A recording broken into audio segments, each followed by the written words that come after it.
The clouds hung low, blocking the horizon and limiting visibility to only a few hundred yards. The minutes dragged on.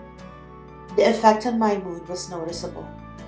But then, as afternoon approached, the clouds began to break and I saw it. Beautiful Pikes Peak, the most recognizable landmark of my city, flanked on each side by the mountain range. A smile broke over my face. I consider that even our physical perspective, our literal line of sight, can affect our spiritual vision. And I was reminded of the psalmist singing, "I lift my eyes to the mountains." Psalm 121 verse 1. Sometimes we simply need to lift our eyes a bit higher. The psalmist pondered where his help came from. Maybe because the hilltops around Israel were dotted with altars to pagan gods and often contained robbers.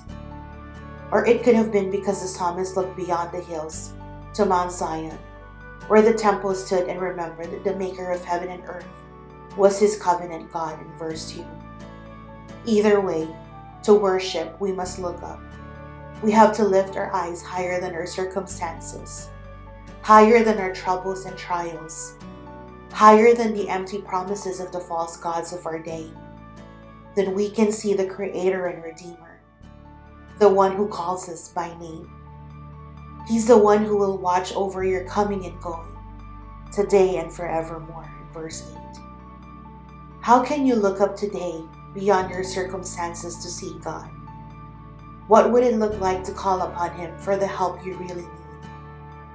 Dear Father, thank you that you are the Creator and Keeper, the one who made the heavens and the earth and watches over me.